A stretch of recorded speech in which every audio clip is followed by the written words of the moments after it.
não esconderei do Altíssimo, descansar. Debaixo de tuas asas estás seguro, no abrigo descansará.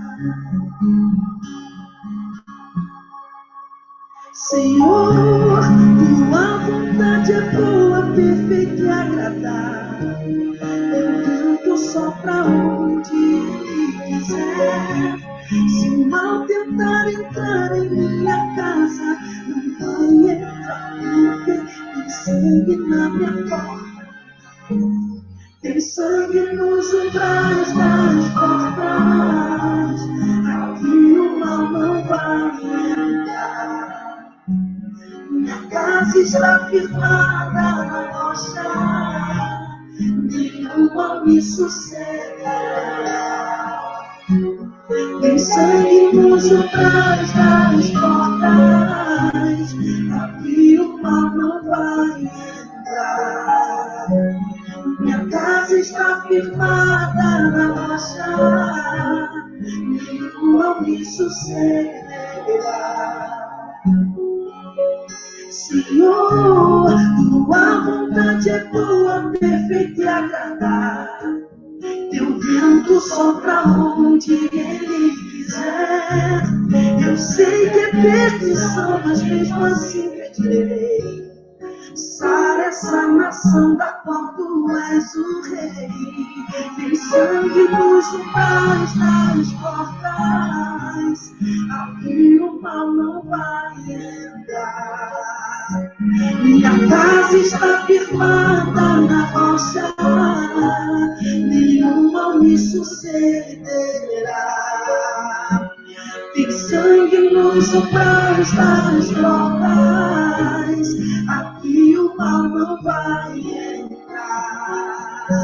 Minha casa está firmada na rocha, nenhum mal me sucederá. Aquele que habita no esconderijo do Altíssimo, a sombra do Onipotente descansa. A fachada contra ti prevalecerá, prevalecerá, prevalecerá.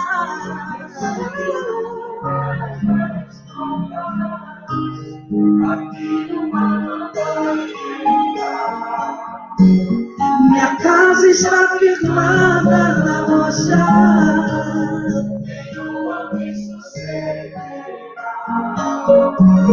tem sangue nos umbrais das portas, aqui o mal não vai entrar. Minha casa está firmada na rocha, nenhum mal me sucederá. Nenhum mal me sucederá. Nenhum mal me sucederá. Nenhum mal me sucederá.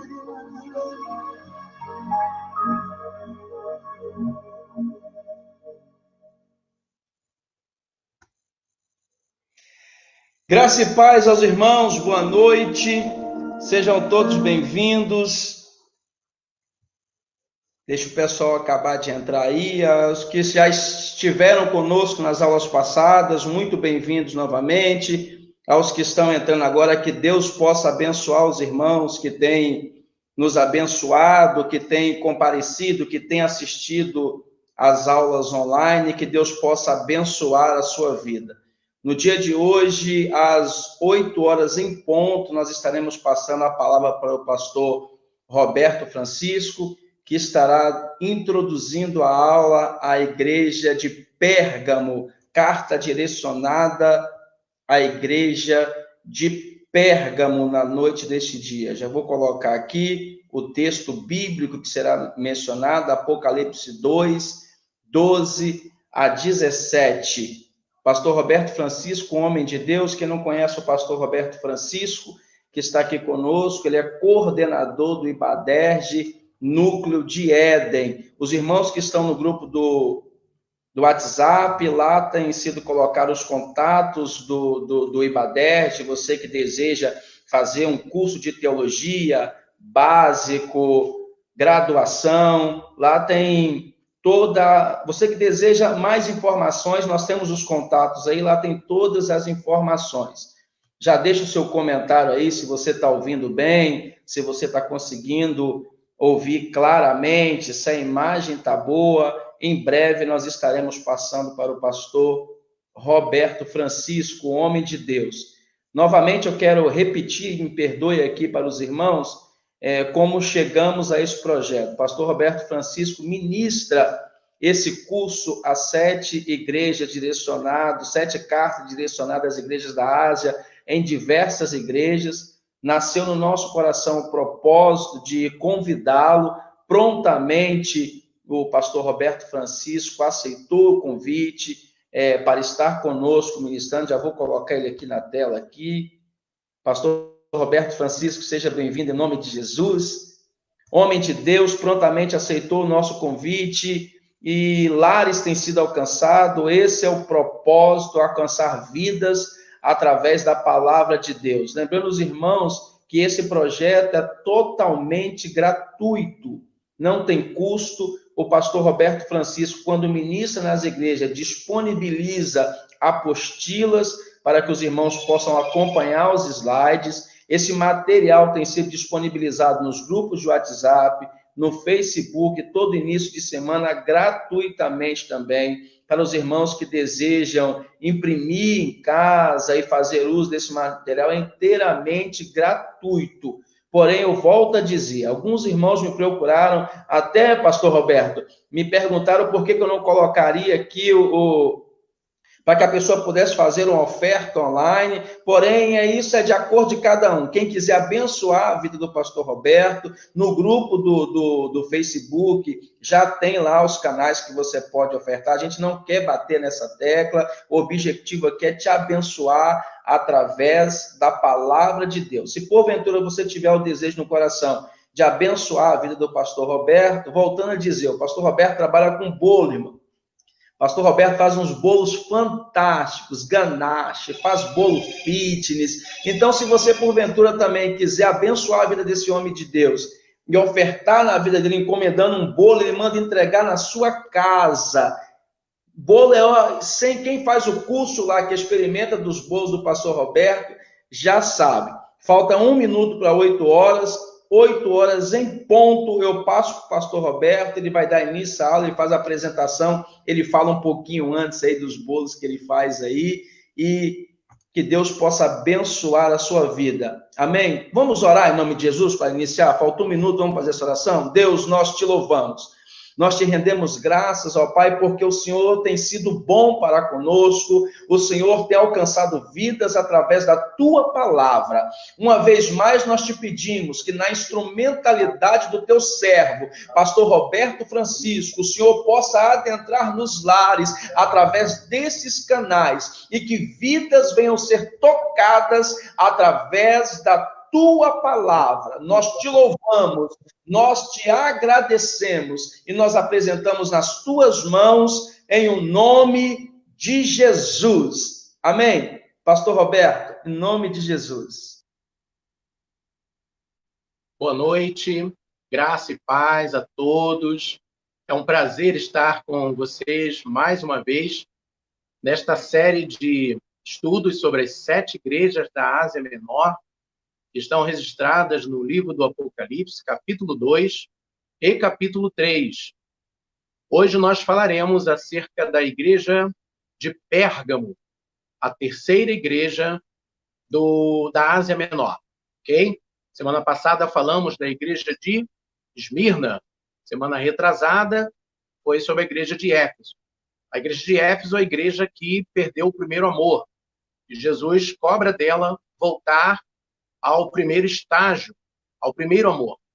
A igreja de Esmirna, ela tinha amor e era uma igreja que sofreu, foi marcada pelo sofrimento e não renunciou o nome de Jesus. E agora o cenário mudou um pouco.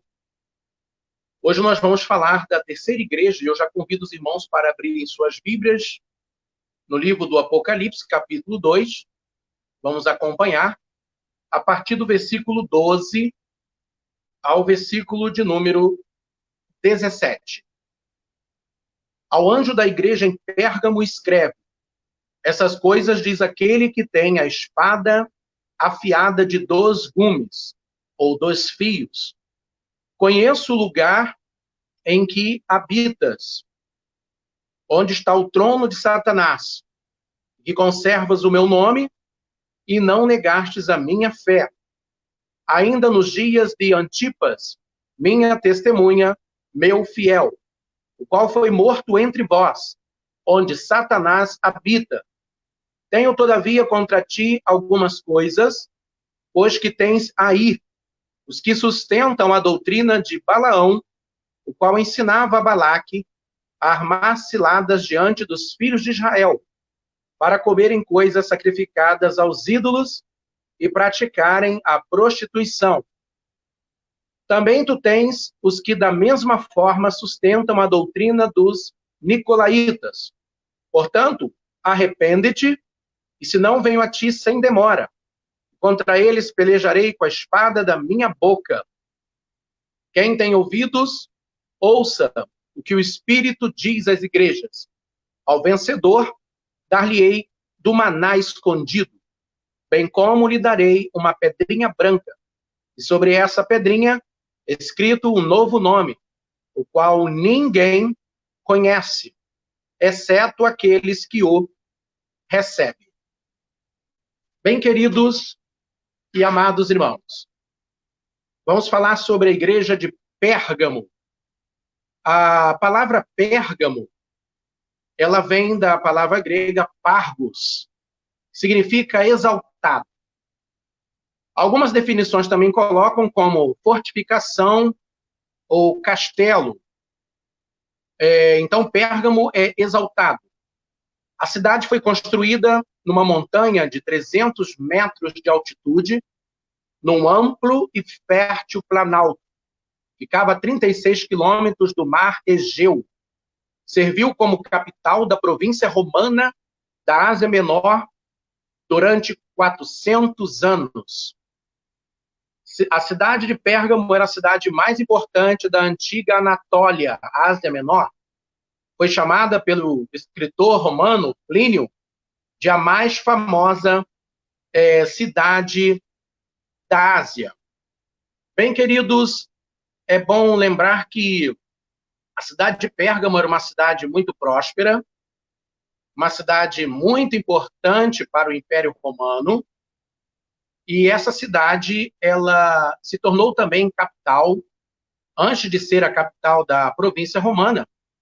Ela foi, no ano 133 a.C., se foi a capital do reino Seleucida. E o último rei do período dos Seleucidas foi o rei Átalo III. E antes da morte deste rei, Átalo III, ele fez um documento, um testamento, falando de uma doação da cidade de Pérgamo para a Roma. E então ele diz que depois da morte, ele passaria a cidade para Roma. E depois que ele morre, Roma coloca a cidade de Pérgamo como capital da província romana da Ásia Menor. Toda a Ásia Menor, a capital dela por quase 400 anos, foi a cidade de Pérgamo. Reparem que nós estamos falando de 400 anos. É muito tempo, são 4 séculos em que essa cidade perdurou ali naquele lugar. Pérgamo era uma cidade entregue à idolatria. É importante ressaltar isto aqui.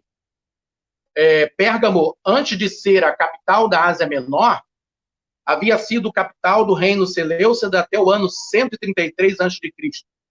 A cidade comandava o Vale Fértil do rio Caicó, no sul da Ásia, e ficava ao lado oposto da ilha de Lesbos. Pérgamo era uma cidade importante, como centro religioso de cultos pagãos, há 4 deuses em destaque. Atenas, Asclépio, chamado também de Esculápio. Esse aqui é o deus da medicina. Vamos trabalhar um pouquinho mais para frente sobre isso. Ok? Dionísio, chamado de Dionísio pelos gregos e chamado de Baco pelos romanos. E Zeus, que é pai de Asclépio ou Esculápio, ok? Que é o deus do Olimpo, do Monte Olimpo, o pai dos deuses da mitologia grega. A cidade de Pérgamo foi a primeira da Ásia a construir um templo ao imperador. Existem estudos que comprovam restos dos templos de Trajano e o imperador Adriano, que tiveram os templos monumentais erguidos a si mesmo para adoração dentro do Império Romano nessa cidade. Bem, queridos, por que Pérgamo era uma cidade entregue à idolatria? Esse é um dos maiores problemas que hoje também nós enfrentamos, e a advertência de Jesus à igreja que lá estava, um dos pontos é a idolatria. O outro, sacrifícios aos ídolos. E o terceiro, que é bastante impactante para a situação daquela igreja, é a prostituição, que vem também da palavra grega porneia, que é todo tipo de imoralidade de ordem sexual, lascívia, incesto, fornicação, enfim, todas as parafilias e perversões da sexualidade havia naquela igreja por conta do ambiente cultural, religioso, político, geopolítico daquele lugar.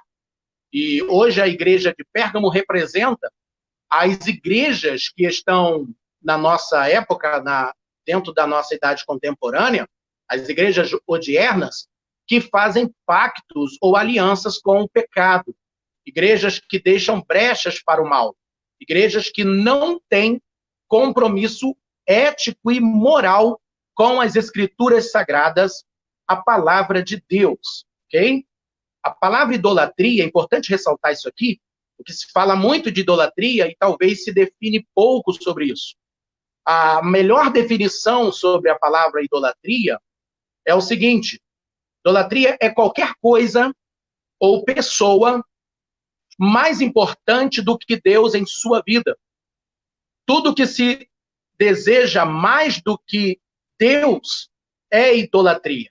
Ok? É importante lembrar isso. O sufixo latria vem do latim e significa venerar, ok? Latria.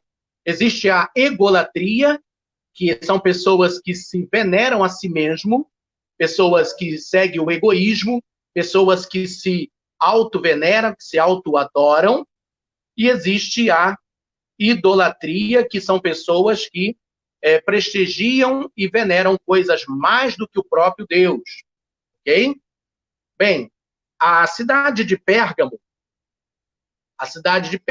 era uma cidade na capital da Ásia, como já falamos aqui, né? É importante ressaltar também que do templo dos deuses que havia nessa cidade, como o templo de Asclépio ou Esculápio, deus da medicina, o templo de Dionísio também. Esse Dionísio, ele é um personagem, um deus da mitologia grega, que vai difundir um ensinamento altamente promíscuo, devasso, lascivo, no meio da sociedade do Império Romano. E, pasme, irmãos, a igreja de Pérgamo absorve esta imoralidade sexual dentro da igreja. Ou seja, havia membros da igreja que não achavam nenhum problema em ter uma vida com relações extraconjugais, pessoas que estavam dentro da igreja praticando fornicação, que relações sexuais fora do casamento ou antes do casamento. Adultério, que é relações extraconjugais também. Então, uma série de fatores acontecia, isso por conta do culto a Dionísio. Lembrando que Dionísio é o mesmo Baco da sociedade romana, da cultura romana, o mesmo deus, da onde originou a palavra que a gente conhece muito, bacanal e bacana. Então, quando alguém fala bacana, essa palavra tem origem no deus Baco, o deus do vinho, o deus da orgia entre as civilizações antigas do Império Romano, ok? Muito bem. Pérgamo hoje é uma outra cidade com outro nome. Lá na Turquia, o nome hoje é Bérgamo. A cidade de Pérgamo hoje, atualmente chamada Bérgamo, e está localizada a 60 quilômetros de Milão. A cidade se destaca pelos pontos turísticos, como o Museu de Ciências Naturais, destinados especialmente para crianças, e um centro de uma catedral religiosa na cidade, com arquitetura externa gótica e repleta de adornos e obras dos séculos passados. Ok? Mais interessante também falarmos da biblioteca dessa cidade de Pérgamo. Reparem que a igreja de Éfeso, nós falamos acerca da biblioteca de Celsus, pai de Júlio César, imperador, continha 12.000 pergaminhos estocados.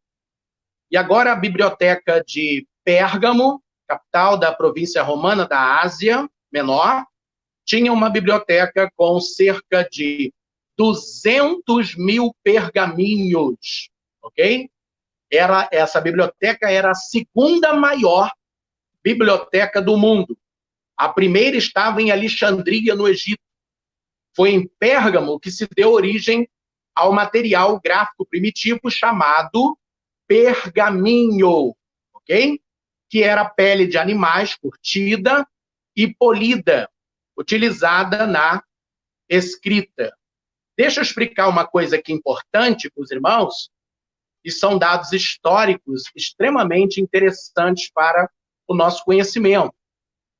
A cidade de Pérgamo, na verdade, ela tinha a segunda maior biblioteca do mundo, só perdia para a biblioteca de Alexandria, no Egito, até então do rei Ptolomeu. O rei de Pérgamo, nessa época, era Eumenes, e o rei do Egito, Ptolomeu. Então, quando Ptolomeu, rei do Egito, passa a saber, ter conhecimento, que Eumenes, rei de Pérgamo, estava tentando construir uma maior biblioteca do que a dele, se tornar a primeira do mundo, porque esse era o desejo do rei Eumenes de Pérgamo, só que ele dependia do papiro, que era aquela planta aquática que se tirava a entrecasca e era polida e utilizada na escrita, uma planta chamada também de junco, ela vinha do rio Nilo, ela vinha do Egito. Então, Ptolomeu ele exportava essa planta para a Ásia, e Eumenes dependia desse material. Mas quando Ptolomeu percebe que Eumenes tenta ser mais do que ele, com a biblioteca maior e a primeira do mundo, ele embarga todo o material para que ele pudesse não ir à frente com o seu projeto. E daí, o rei Eumenes, ele contrata o bibliotecário do Egito, que trabalhava para o rei Ptolomeu, e aí ambos, então, têm uma brilhante ideia de fabricar o seu próprio material. Haja vista de que eles não poderiam contar mais com o papiro que vinha do Egito, ok? Para fazer livros. E aí eles criam o pergaminho. Por isso, a palavra pergaminho vem de Pérgamo. Teve origem na cidade de Pérgamo. É bom ressaltar que o apóstolo Paulo, ele lembra acerca disso na carta a Timóteo, quando ele fala, traze-me a capa, os livros, e ele especifica e os pergaminhos, ok? Então, os pergaminhos eram um material feito de pele de ovelhas e peles de cabras, ok? Não era qualquer animal, e a pele era polida e utilizada para a escrita, ok? Chamado também de velo, por muitos. Bem, vamos falar agora sobre Pérgamo como uma cidade da medicina. Na Acrópole de Pérgamo havia um enorme altar em forma de trono. Reparem que isso aqui é familiar. A história se coaduna com as palavras de Jesus, quando Jesus manda João escrever a carta para o pastor dessa igreja. Porque ele fala assim, ó, eu reconheço que lá nessa cidade tem um trono de Satanás lá instalado lá naquele lugar. A gente vai falar sobre isso. Então, na Acrópole, ou seja, no cume da cidade, havia um altar enorme do trono dedicado ao deus Asclépio, ou Esculápio, vamos voltar a dizer aqui. O Asclépio, ou Esculápio, era considerado o deus Sóter. O que é o deus Sóter?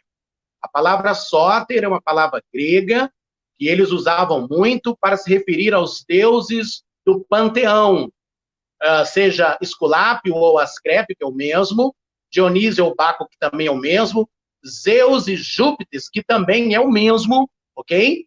Ou Atenas, eles eram considerados Deus Sóter, ou seja, Deus Salvador. Reparem que, por isso que Jesus fala, tem um trono de Satanás aí, ou seja, tem um domínio espiritual instalado nesse lugar, sem contar o templo do imperador. Além do domínio espiritual naquele lugar, haviam templos ao humanismo. O humanismo era invocado naquele lugar. E é por isso que Jesus fala que aquele lugar, ele conhecia o lugar em que aquelas pessoas habitavam, e que lá tinha um trono de Satanás estabelecido. É bom lembrar que quando se fala em trono, irmãos, temos que lembrar de rei, temos que lembrar de uma autoridade máxima. Quando falamos de trono, temos que lembrar de súditos. Lembramos também de um império.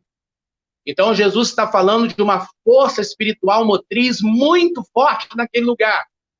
Mas, mesmo assim, Jesus se preocupa com os seus filhos. Jesus se preocupa com os fiéis, com os santos da casa dele. Não importa o lugar em que você estiver, o mais importante é quem estará lá com você. Isso fará a diferença na sua vida. Não podemos nos apegar ao lugar. Demônio, Satã, diabolos do grego, ele não habita lugares. O demônio, ele habita no sistema instalado, em vários sistemas da sociedade, em vários setores da humanidade.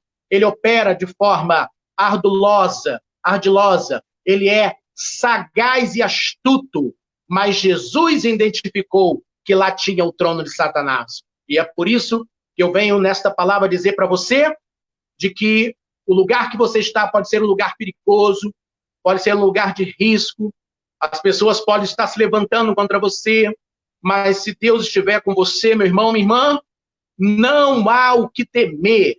Deus é maior e ele vai vencer em nome de Jesus. Glória a Deus. Então, queridos, o Deus Esculápio, ou Deus Asclépio, era o Deus considerado Deus serpente também, porque havia um templo enorme, um templo matriz, digamos assim, né? Um enorme templo que estava na capital da Ásia, que era Pérgamo, em homenagem ao Deus Asclépio ou Esculápio, Deus da medicina, Deus serpente, Deus Sóter. E 200 templos espalhados em toda a província do Império Romano, em homenagem também a Asclépio e Esculápio, o Deus serpente. Irmãos, esta mensagem é antiga, você conhece.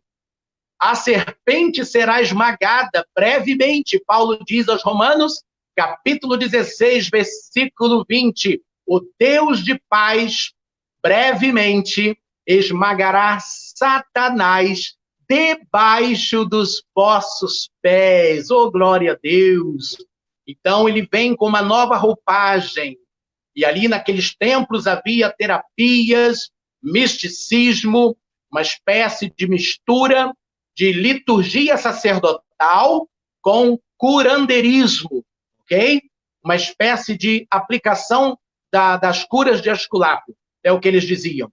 É interessante ressaltar também que, até hoje, o símbolo da medicina vem de Pérgamo, vem de Esculápio, vem de Asclépio, que é aquele cajadozinho, aquele bordão, chamado de caduceu de Esculápio.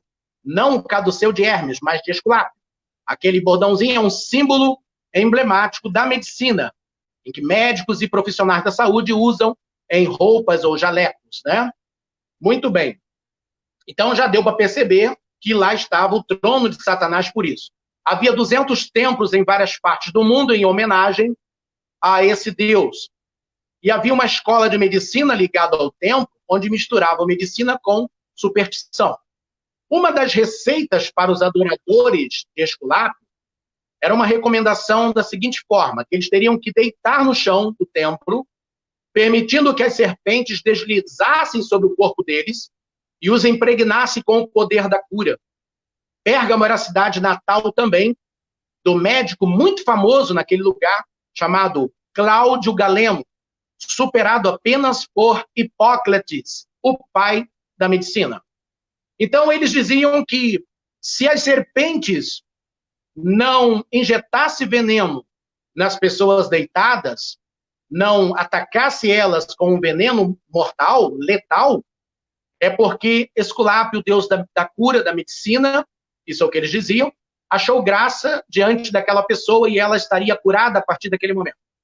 Porém, se as serpentes, de alguma forma, ferisse e atacasse, eles morriam ali mesmo, porque Esculápio não achou graça diante delas. Então, o deus Esculápio, ou Asclépio, ele faz acepção de pessoas, mas Jesus Cristo não. Jesus Cristo, ele não faz acepção de pessoas, porque a Bíblia diz, vinde a mim, todos que estáis cansados e sobrecarregados, que eu vos aliviarei. Glória a Deus. Vinde a mim. Glória a Deus. Bem, irmãos, falaremos agora um pouco sobre o trono de Satanás. Jesus se refere ao trono de Satanás, o lugar onde ele habita como sendo Pérgamo. Provavelmente ele estaria se referindo ao altar de Zeus, de Esculápio ou Asclépio, que era uma grande plataforma de quase 6 metros de altura, uma das obras-primas da arte helenista. A escada e as colunas do altar de Zeus eram ornamentadas com desenhos de batalhas de deuses, gigantes rebeldes, filhos da deusa Gaia, chamada de Mãe Terra, ou Mãe Natureza. É interessante dizer que em 1878, um grupo de arqueólogos, por escavação, eles descobriram algumas ruínas naquele lugar e eles construíram uma espécie de uma maquete que está no Museu de Pérgamo, em Berlim, ok? E eles desenharam exatamente este museu, está aberto ao público para visitação. O altar de Zeus, ele é, na verdade, também uma referência que Jesus faz, no caso, quando ele fala sobre o trono de Satanás, ok? Porque lá estava toda sorte de idolatria, de paganismo, e é por isso que ele está dizendo que ali há um trono de Satanás nesse lugar. Mas Deus não deixa o seu fiel desamparado, ele está sempre por perto para dar livramento e para produzir, prosperar a obra dele. E Jesus vai dizer assim, eu conheço o lugar em que habita. Olha essa frase. O Senhor sabe onde está ocorrendo, o que está ocorrendo conosco. Onde for, seja em casa, no emprego, nas suas viagens, entre amigos, familiares, ou mesmo quando estamos a sós ou acompanhados. Deus mostra ao discípulo Anania de Damasco, repare essa passagem, a localização exata de Saulo, onde ele estava. Saulo estava orando, e aí ele pergunta o nome da rua, ele diz para Damasco o nome da rua, e ele diz, direita, na casa de Judas. E procurar quem? Saulo. Qual o apelido dele? Tarso. E o que ele está fazendo? Orando. Glória a Deus. Todos os detalhes da vida de Saulo, Jesus aborda em Atos capítulo 9, versículo 11. E assim ele sabe a nossa vida. Ele sabe aonde você está. Ele sabe o que você faz. Ele sabe por onde você anda. Ele sabe com quem você falou. Ele sabe tudo de você, porque a frase da igreja de Pérgamo é única. Conheço o lugar em que você habita. Glória a Deus. E neste lugar, Jesus vai falar. Capítulo 2 aqui, a partir do versículo 12, ele vai dizer: conheço o lugar em que habitas, onde está o trono de Satanás, e que conservas o meu nome e não negastes a minha fé. Ainda nos dias de Antipas, preste bem atenção aqui nesse personagem, pessoal. Minha testemunha, meu fiel, qual foi morto entre vós, onde Satanás habita. Versículo 13 aqui, né? Ele diz aqui, ó, eu conheço o lugar que você habita, né? E não negou a minha fé nos dias deste Antipas aí. Minha testemunha, meu fiel. A Antipas, tudo indica que Antipas teria sido o pastor da igreja de Pérgamo. Foi o líder espiritual que estava pastoreando aquela igreja. E é interessante que o nome Antipas é um nome grego, um vocábulo grego, que tem um significado muito interessante. São dois nomes aí.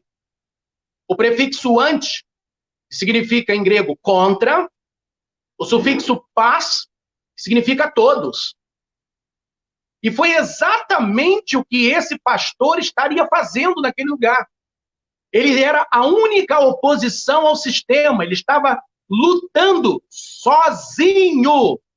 Antipas, ou seja, contra todos, de um sistema totalmente maligno, um sistema impuro, um sistema imoral, devasso, promíscuo, um sistema diabólico.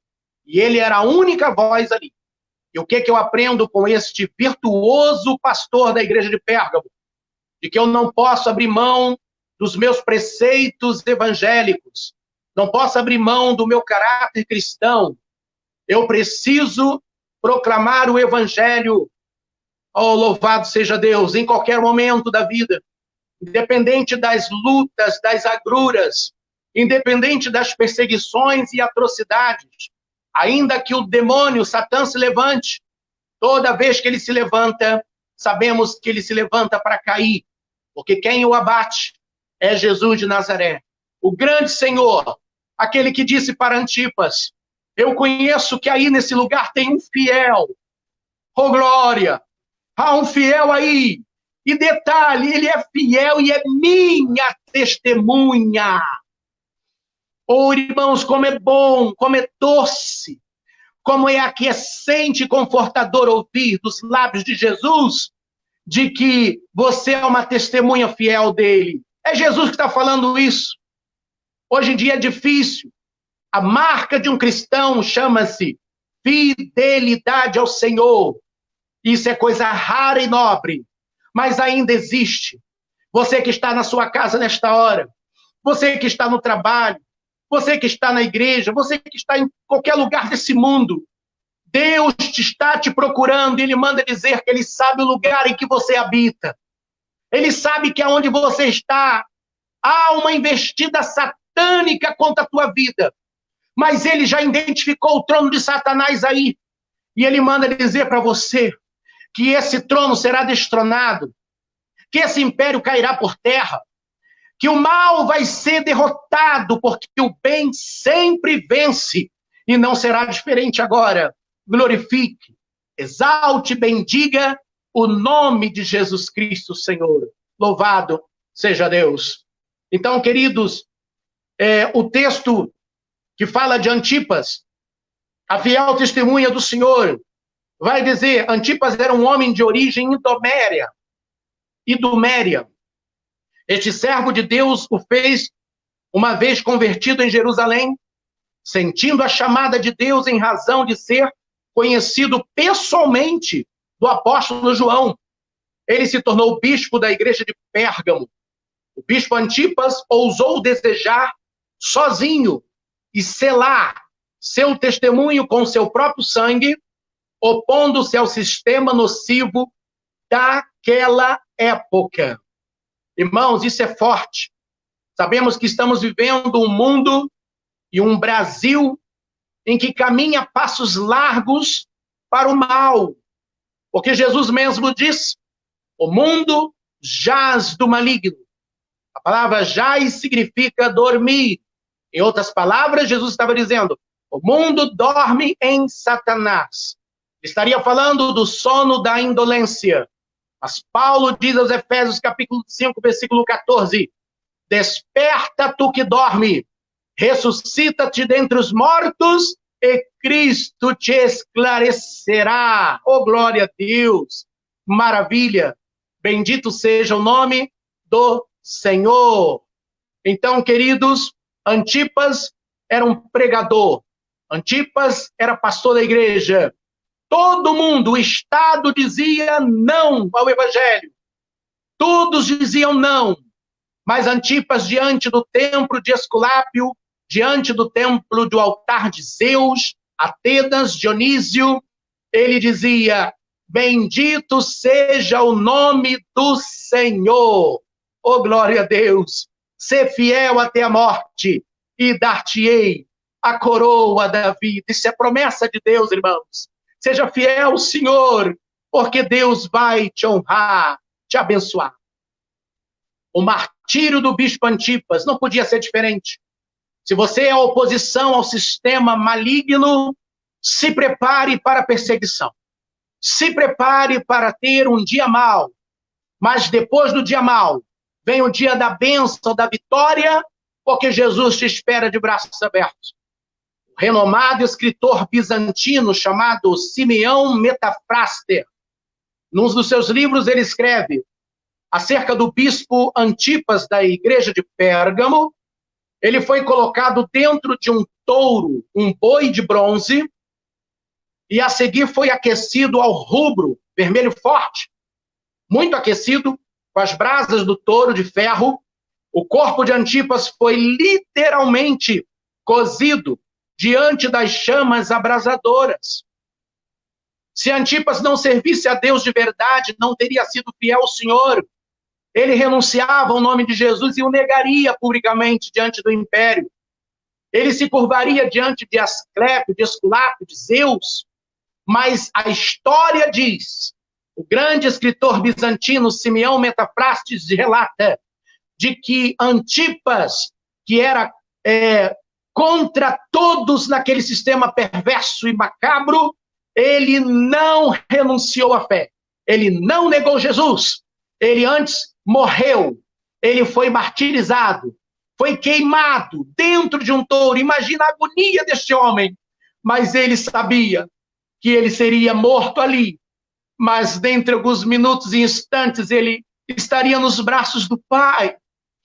Irmão, minha irmã, eu não sei qual tem sido o sistema maligno que tem se levantado contra você, talvez no trabalho, talvez dentro da própria igreja, talvez dentro da tua casa, nas vias públicas, talvez alguém que, do nada, alguém de forma gratuita, escolheu te odiar, escolheu não gostar de você por nada, sem a menor explicação.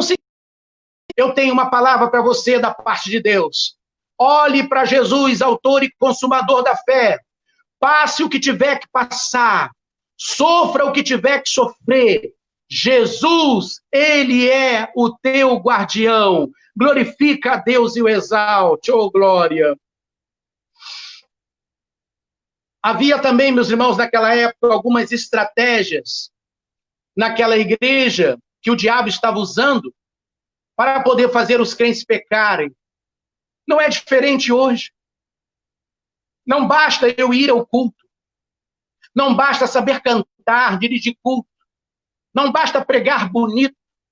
Não basta dizer que leu a Bíblia toda. Não basta ler livros correlatos. Não basta ter uma biblioteca como a biblioteca de Celsus, ou a própria de Pérgamo, ou a de Alexandria, de Ptolomeu. Não basta ter quantidade de acervos de livros. A diferença é ser fiel. Quem é fiel a Deus, ama a Deus e faz a vontade de Deus. E nada vai mudar isso. Oh, glória a Deus! Como sinto a presença de Deus esta hora. em ressaltar para vocês que servir a Deus é a melhor coisa do mundo. Não existe nada e ninguém nessa vida que vai fazer você retroceder aquilo que um dia começou, a tua fé. Então, queridos, as estratégias de Balaque e Balaão contra o povo de Deus, porque o texto vai falar uma coisa muito interessante no Apocalipse, capítulo 2. Ele vai dizer assim, ó, versículo 14, tenho todavia contra ti algumas coisas que tens aí os que sustentam, preste bem atenção, a doutrina de Balaão, o qual ensinava Balaque a armar ciladas contra os filhos de Israel. Olha só, para comerem coisas sacrificadas aos ídolos e praticarem a prostituição, ok? Ou as impurezas. Versículo 14, né?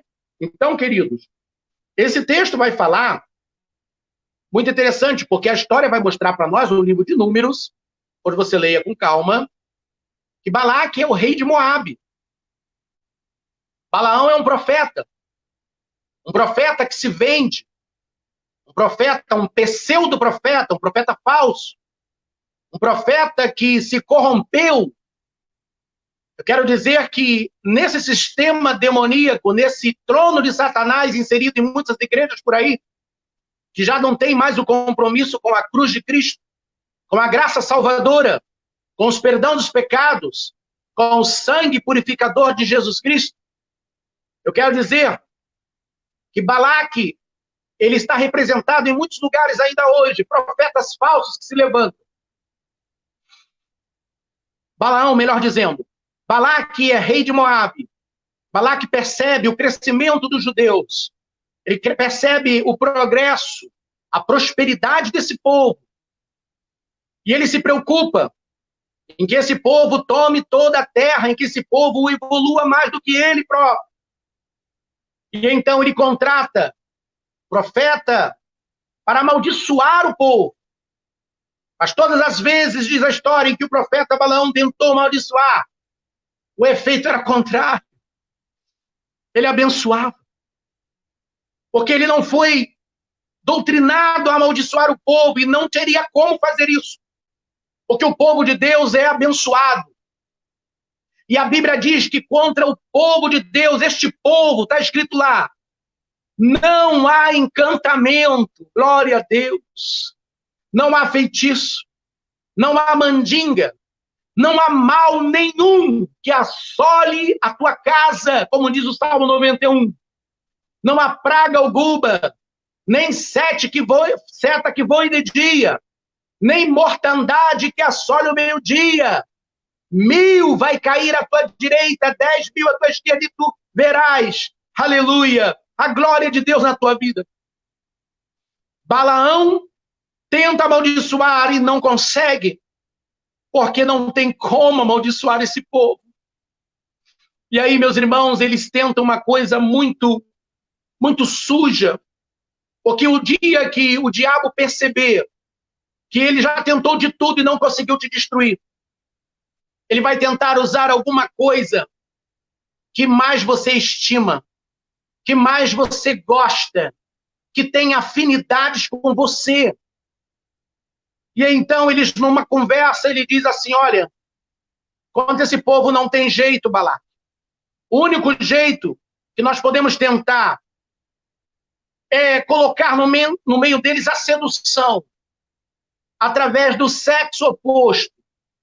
Mulheres moabitas, jovens, bonitas, lindas, sensuais. Largar no meio deles essas moças. Porque aí eles não vão suportar, eles não vão resistir.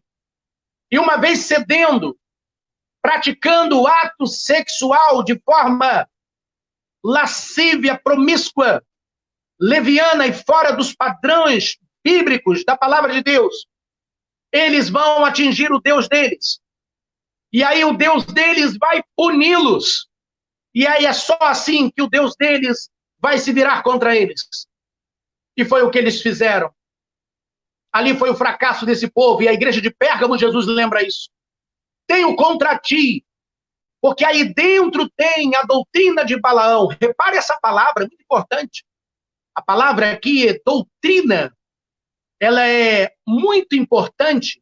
Essa palavra doutrina, ela vem do grego didáskalos, significando ensinamento, é instrução. Reparem que o diabo, ele tem uma visão de ensinar o mal. Não basta proliferar o mal em um espaço de tempo apenas. Não apenas as obras do mal, mas mais do que as obras, Satanás tem intenção em instruir pessoas para o mal. Porque a palavra doutrina do grego, ela aparece aqui. Didáskalo, está aqui. É sinal que a doutrina de Balaão, ou seja, em outras palavras, parafraseando, é como se dissesse assim, olha, vamos montar um grupo aqui nessa igreja de pessoas com desejos libertinos, pessoas cheios de lascívia, pessoas que vão trair, casais que vão trair o seu cônjuge. Vamos mostrar para eles que não tem nada a ver isso, que a promiscuidade é uma coisa da carne, do corpo, e não afeta a alma. Essa era a mensagem do mal, irmãos, naquela igreja. É por isso que mais abaixo vai dizer assim, ó, tem aí também aqueles que ensinam as doutrinas de Nicolau. Eu não sei se vocês estão lembrados, a primeira igreja da Ásia, que foi Éfeso, que nós falamos, lembram? Nós falamos dos nicolaítas. Lembram disso? Então, lá na igreja de Éfeso, as obras dos nicolaítas estavam presentes na igreja, mas os ensinamentos não. Repare a diferença. Na igreja de Pérgamo, não fala de obras de nicolaítas, fala de ensinos. Considere que ensinos são maiores, são superiores às obras. Ensino é uma forma de catequizar, uma forma de discipular, uma forma de ensinar, e nesse caso para o mal. O diabo não se contenta apenas em destruir uma pessoa com as suas obras malignas, mas ele quer montar mentes malignas para propagar o mal. Então, querido e querida, a igreja de Pérgamo estava cheia de pessoas que achavam que podiam adulterar, que podiam trair o seu cônjuge, que poderiam fornicar, que poderiam praticar relações incestuosas entre familiares da mesma família. Reparem que tudo era propício para isso. O templo de Dionísio, que promovia as festas de orgias sexuais, os bacanais. E hoje em dia não é muito diferente disso. Essa palavra é muito dura, é uma palavra forte. Aliás, quase não se fala disso.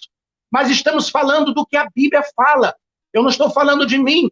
Estou contextualizando a Bíblia. Pano de fundo histórico, pano de fundo cultural, pano teológico.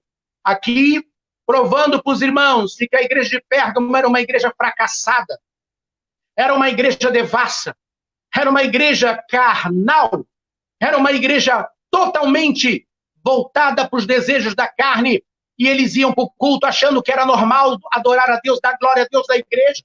Achava que podia louvar, pregar, cantar e praticar relações sexuais ilícitas, promiscuidade, devassidão, pornografia. Hoje a igreja moderna, muitas delas são a favor, é óbvio que não é todas, graças a Deus por isso, mas uma parcela da igreja evangélica mundial é a favor do aborto. Isso é Pérgamo, ideologia de Pérgamo, ok?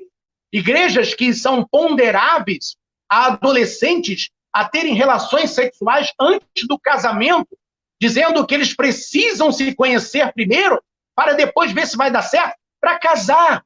Meus irmãos, isto é antibíblico, diabólico, mentalidade anticristã. Precisamos de Antipas nas nossas igrejas, pessoas que se levantam contra o sistema nocivo e diabólico e protestam com veemência porque o diabo está derrotado, porque essa igreja é uma igreja santa. Quem é santo glorifica a Deus nessa hora. A igreja é santificada, e a Bíblia diz: quem é santo, santifique-se mais ainda. Porque a santificação do grego hagiasmos significa algo progressivo, é uma constante. paulatinamente, gradativamente. Oséias 6:3 está escrito lá: conheçamos e prossigamos em conhecer ao Senhor. Santidade convém à minha casa, diz o Senhor dos Exércitos, meus irmãos. Então, queridos, há uma igreja que está se perdendo hoje em dia. Uma igreja daquele vocabulário que não tem nada a ver, que você pode tudo, que não era bem assim. Eles costumam usar uns argumentos tipo dos nicolaítas, realmente. Porque os nicolaítas, eles defendiam que o corpo poderia fazer o que quisesse com ele, porque ele não afetaria a alma. Isso é mentira. Eu venho aqui como ministro de Deus, servo do Senhor, dizer para você com todas as letras de que isso é a maior mentira que já se ouviu ou se escreveu no mundo. O corpo é templo do Espírito Santo.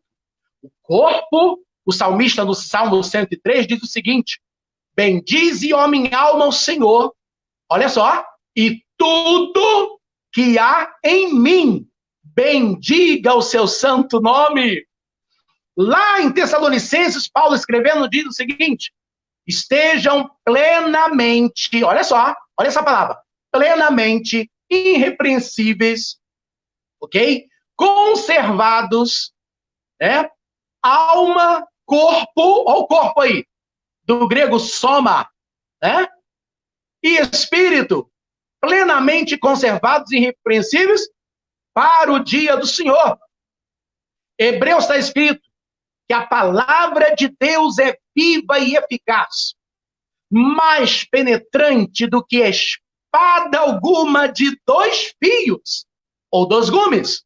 E olha onde ela penetra, irmãos. Penetra na divisão, olha aí, alma e espírito. Aí entra o corpo, juntas e medulas, e é apta para discernir os pensamentos e intenções do coração. Oh, glória a Deus! Então, queridos, amados e queridos irmãos, toda perversão sexual é protestada na Bíblia por Deus. Todas as parafilias, todos os desvios da sexualidade, tudo isso Deus protesta com veemência.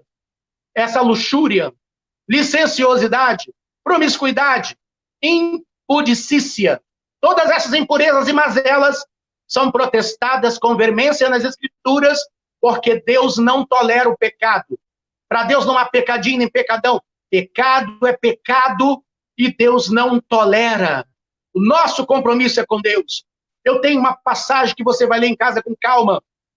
Hebreus 12, versículo 4, está escrito lá: louvado seja Deus, ainda não resististe contra o pecado, ao ponto de derramar o próprio sangue.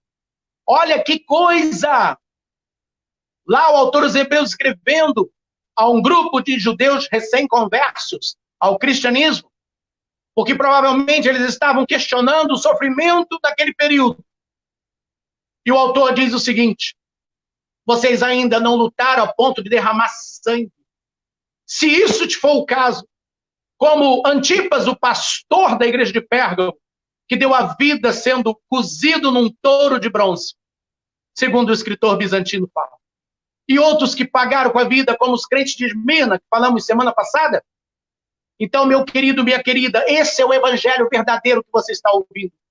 Esse é o evangelho da cruz de Cristo, é o evangelho que salva, cura, liberta, transforma e leva para o céu.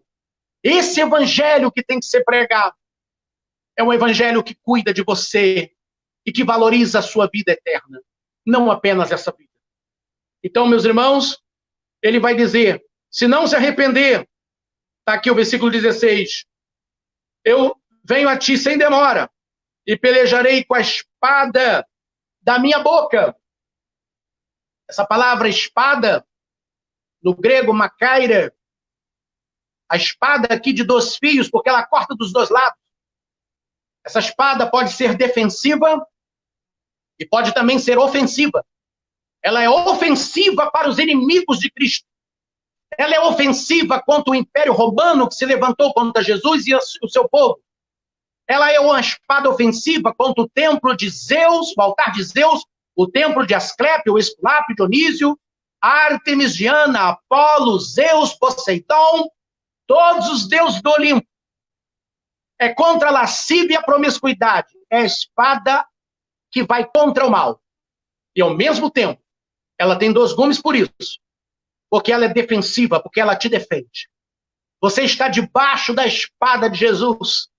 Ele te defende. Não é o procônsul, não é o imperador, não é o Estado, não é o homem, mas é Jesus de Nazaré, o teu defensor, aquele que te guarda. Então, queridos, o texto bíblico diz que Balaque e Balaão tentaram fazer tropeço para o povo de Israel. A palavra tropeço do grego kandelon, ou seja, algo que vai atrapalhar o caminho. Ele diz, Balaão tentou prostituir o seu dom profético, amaldiçoando Israel em troca de dinheiro que lhe foi oferecido por Balaque, rei de Moabe.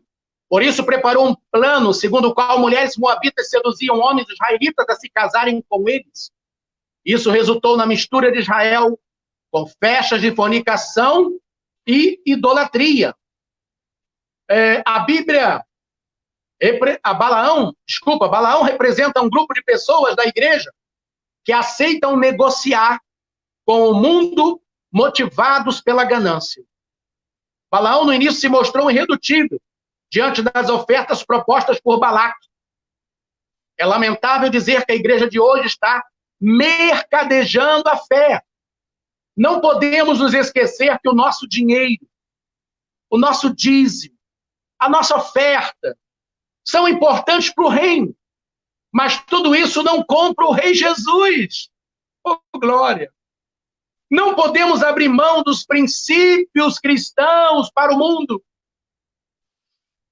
Quantas pessoas hoje fazem do evangelho um produto, fazem do púlpito uma propaganda, um marketing. A Bíblia é um produto, a igreja é uma praça de negócios. Eu quero dizer, irmãos, que o evangelho é para a salvação de todo aquele que crê. Ele é o poder de Deus para todo aquele que crê. Pérgamo e a recaída da igreja cristã.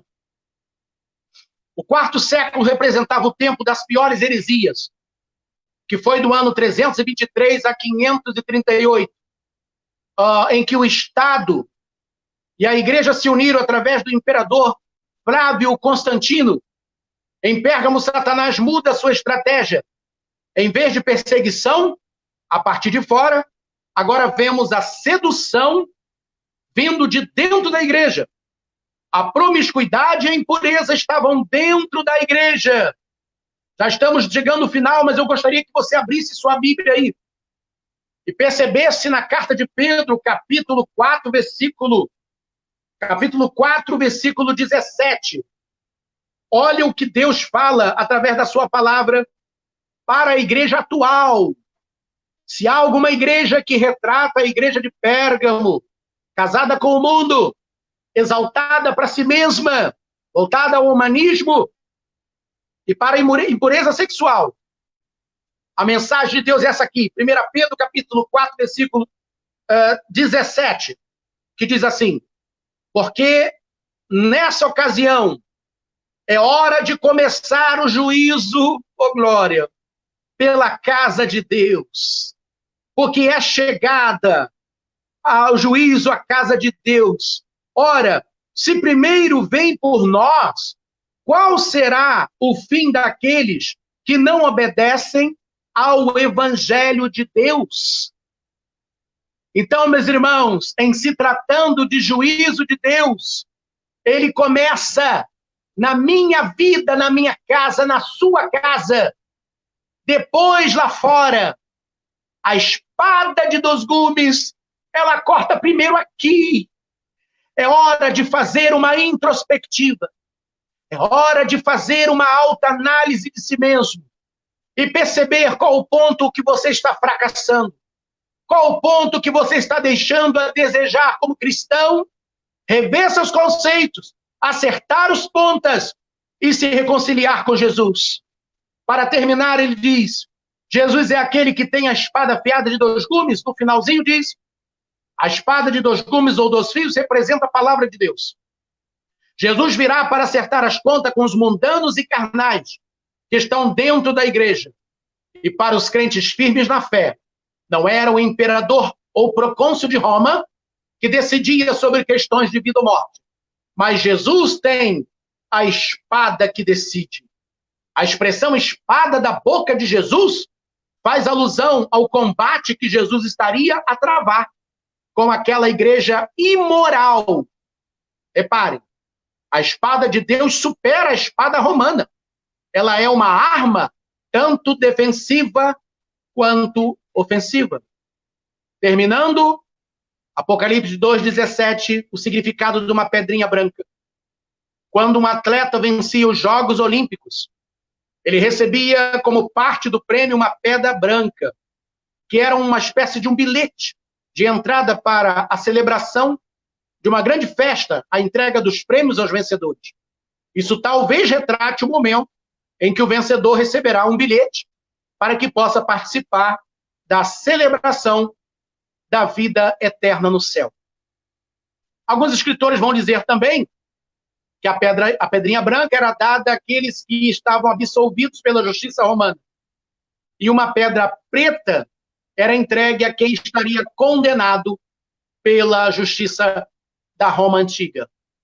Bem, meus irmãos, e eu agora vou terminar com a leitura do versículo 16, versículo 15 nós já lemos, agora o 16 também. Agora terminamos com o versículo 17. Olha a promessa de Jesus. Quem tem ouvidos, ouça. Veja que não basta apenas escutar. Tem que ouvir. Ouvir é atentar, aplicar mente e coração. Romanos 10:17. De sorte que a fé vem pelo o ouvir. Olha os artigos. E o ouvir pela palavra de Deus. Isso fala de coração, de atenção. Ok? E aí o versículo diz, dar-lhe-ei o maná escondido, bem como lhe darei uma pedrinha branca e sobre essa pedra escrito um novo nome, o qual ninguém conhece, exceto aquele que o recebe. Você está preparado para receber o maná? Existe um maná escondido. Por que ele fala de maná aqui? Reparem que em Éfeso ele fala de paraíso, final. Porque Éfeso era uma cidade suntuosa, cheia de prazeres para oferecer, humanamente falando. Jesus vai na contramão daqueles prazeres, dizendo, esses prazeres não superam o meu paraíso. Eu tenho um céu para te dar, é mais do que isso. Não vale a pena perder a salvação por coisas dessa vida. E Pérgamo não é diferente. Não é o prazer sexual que vai te afastar do evangelho. Não é a energia libidinosa, erógena do teu corpo. Não é os bens materiais. Não é o dinheiro. Não é a fama, não é o status. Nada disso te separará do amor de Deus que está em Cristo Jesus nosso Senhor. Mas Ele te promete um maná. Ele te promete um alimento do céu. Uma comida que você nunca comeu. Maná aqui representa a vida eterna ao lado de Jesus para sempre. Comeremos e beberemos espiritualmente falando. O gozo eterno, a alegria infindável pelos séculos dos séculos para sempre. Que Deus te abençoe, que Deus te guarde, que Deus te ajude e que não compactuemos com a carne e com o mundo, com o pecado e as promiscuidades do mundo atual, mas que possamos nos agarrar com Jesus, que possamos nos permitir que a espada de Jesus, se tiver que nos corrigir, nos corrija, pois Ele, como Pai, corrige o seu Filho para o bem. Deus te abençoe e te guarde, em nome de Jesus. Amém.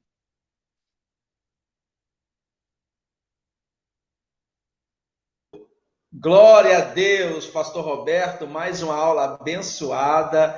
Quer dizer para os irmãos que sexta-feira nós daremos início à aula novamente às 8 horas da noite para que possamos dar ênfase à palavra de Deus. Estou aqui alguns comentários aqui, eu vou expor o comentário dos irmãos. Essa palavra tem chegado a alguns países, como o pastor Roberto mesmo tem testemunhado, Nós temos nesse momento 113 pessoas online, porém, eu vinha falando com o pastor Roberto no início da aula, nós temos 114 agora pessoas online, chegamos a 125, porém nos lares, famílias têm se reunido com um só aparelho, então nós temos alcançado um número imenso, testemunhos de que pessoas têm se rendido à palavra de Deus através da vida do pastor Roberto. Eu quero glorificar a Deus pela sua vida, que tem sede pela palavra de Deus. O objetivo aqui é nos trazer realmente uma palavra viva, eficaz, genuína, que possa... E eu conversando com o presbítero Paulo, pastor Roberto, para a edificação dos irmãos, e justamente o Espírito Santo de Deus confirmou. Ao final dessas 7 igrejas, nós vamos poder chegar à conclusão que tipo de igreja nós estamos sendo na atualidade. Verdadeiramente, quando nós ouvimos uma palavra como essa, nos constrange em saber que nós podemos, e a gente vai chegar à conclusão que, de fato, nós não somos nada sem a presença de Deus nas nossas vidas. Que Deus abençoe cada irmão que esteve conosco, que Deus possa abençoar a vida do pastor Roberto. Aguarda só mais um minutinho, nós vamos orar por você nesse momento. Sexta-feira nós estaremos aqui, lembrando que eu deixei o anúncio aí embaixo, pastor Roberto Francisco também está na plataforma do YouTube. Essas mensagens, o irmão que chegou aqui no finalzinho, acabou de dizer, cheguei, peguei no final, fica tranquilo, vai ficar salvo aqui no Facebook, você vai encontrar esse conteúdo também na página do pastor Roberto Francisco, lá no YouTube. Você que ainda não se inscreveu, entra lá no YouTube, pastor Roberto Francisco, nós vamos deixar o link aí também no grupo do Facebook, para que você entre e acesse lá. Amém? Oremos. Deus, amantíssimo Pai, nós queremos glorificar o Teu nome, porque o Senhor nos concedeu a oportunidade de mais uma vez na noite desse dia, estar, ó Pai, aprendendo através da Tua palavra. Ó Pai, cubra a vida do pastor Roberto Francisco, Senhor. Ó Jesus amado, que nenhuma cilada, nenhuma investida do inimigo, ó Pai, contra a vida dele venha a ser bem sucedida. E se vier por um caminho, por 7 caminhos terá que bater em retirada, e o Teu nome, a cada dia mais, venha alcançar cada vez mais lares, mais famílias, e que o Teu nome, Jesus, e somente o Teu nome venha a ser glorificado. Tudo é para o Senhor, e pelo Senhor são todas as coisas. Abençoa cada lar, cada família que neste momento o Senhor está diante de um seu lar, alguém que está vindo do seu trabalho, ó Pai, está assistindo, alguém que está sendo edificado através desta palavra. Se porventura, ó Senhor, nesse momento me recorde e traz ao meu coração, se está passando por alguma dificuldade, ó Pai, se o desânimo bateu, e a Tua palavra venha animar, venha avivar e venha trazer encorajamento diante destes dias. Nós abençoamos cada lar, cada família representada, cada um que terá acesso a este vídeo posteriormente. Nós abençoamos e declaramos toda sorte de bênção pelo poder que há no nome de Jesus. Graça e paz aos irmãos. Sexta-feira, 20 horas, nós temos um encontro marcado novamente aqui. Que Deus abençoe.